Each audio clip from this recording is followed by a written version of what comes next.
Olá, hoje a gente vai direto ao ponto com o informativo 1172 do STF. Saiu agora dia 14 de abril de 2025.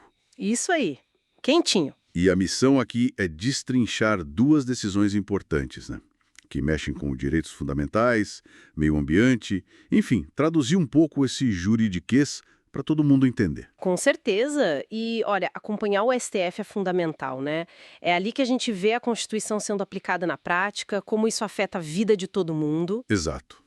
É o direito vivo, né? Ok. Então vamos desempacotar a primeira decisão. Bora, qual é a primeira? Revista íntima vexatória em presídios. Tema super delicado. Veio do ARE 959-160, lá do Rio Grande do Sul, virou o tema 998 de repercussão geral. Ah, sim, lembro desse caso. Começou com uma situação bem específica, né?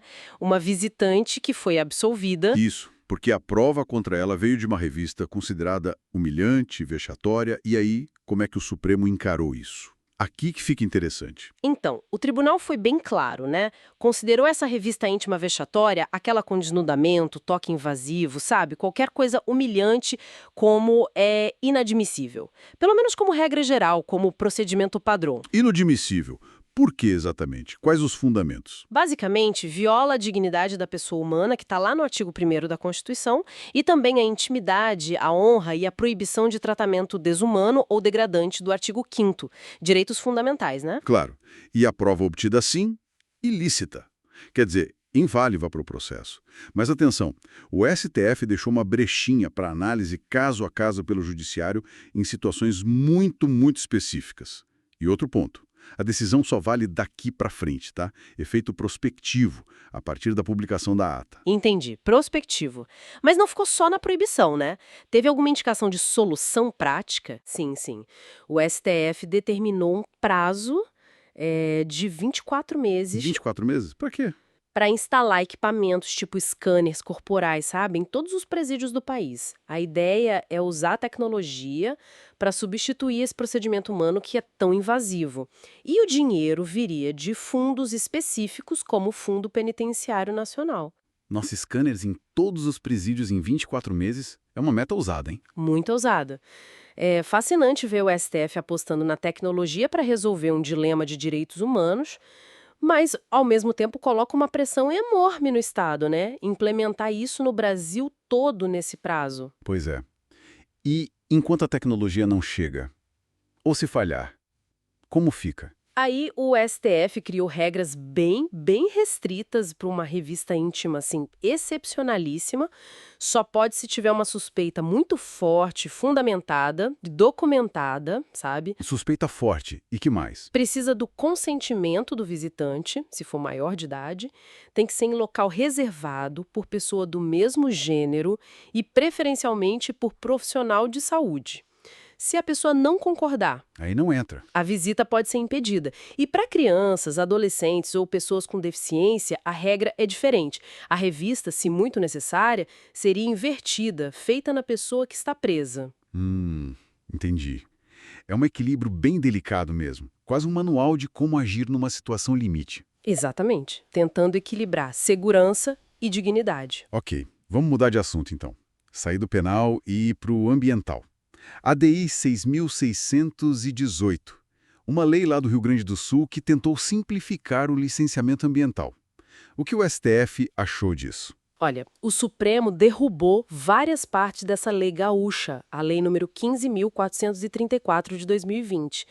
O ponto central foi o seguinte: o Estado não pode simplesmente criar regras gerais que afrouxam demais o licenciamento ambiental federal, sabe? Tipo, diminuir a proteção que a lei federal já garante. Exato.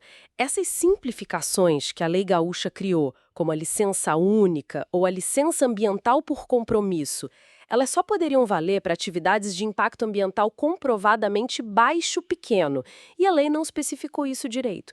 Ah, e um tipo de licença que criaram lá, a LO, Licença de Operação e Regularização, foi considerada totalmente inconstitucional. Entendi. Quer dizer, simplificar por simplificar sem critério técnico claro de impacto não pode. E teve mais coisa derrubada, né? Teve sim. Por exemplo, a Lei Gaúcha permitia contratar empresas para ajudar na análise do licenciamento. O STF limitou isso bastante. Disse que só pode se for para entidades sem fins lucrativos e mesmo assim com restrições. Por que essa restrição? Porque licenciamento envolve o exercício do poder de polícia do Estado, né? Fiscalizar, impor limites. Isso não pode ser simplesmente terceirizado para uma empresa qualquer com fins lucrativos. Também caiu a dispensa de licença para silvicultura de pequeno porte só com cadastro, Ao plantio de árvores. Por quê? porque isso invadia a competência da União para legislar sobre normas gerais de meio ambiente. E teve um ponto bem importante sobre direitos sociais também, né? Algo sobre reassentamento. Fundamental. A lei estadual jogava a análise sobre reassentamento de populações atingidas por obras só lá para o final, para a fase da licença de operação, a LO. E o STF? Disse que não pode. Essa análise tem que ser feita bem no início, na licença prévia, a LP, para garantir que os direitos dessas pessoas sejam levados em conta desde o planejamento da obra. Deixar para o final seria uma proteção deficiente desses direitos. Faz sentido. Proteger quem é mais vulnerável desde o começo. Isso. Se a gente junta tudo, o recado do STF é claro. A proteção ambiental e social tem um padrão mínimo nacional e os estados não podem furar esse piso. Então, para resumir os grandes pontos desse informativo. Primeiro, um basta nas revistas íntimas vexatórias, em presídios, com uma aposta na tecnologia, mas também regras muito claras para exceções. Isso. E segundo, um freio nessas tentativas dos estados de flexibilizar demais as regras ambientais federais, principalmente quando tem risco ou direitos fundamentais envolvidos. Perfeito. E isso tudo deixa a gente pensando, né? Pois é, fica uma reflexão importante. Como é que a gente faz essas decisões saírem no papel de verdade?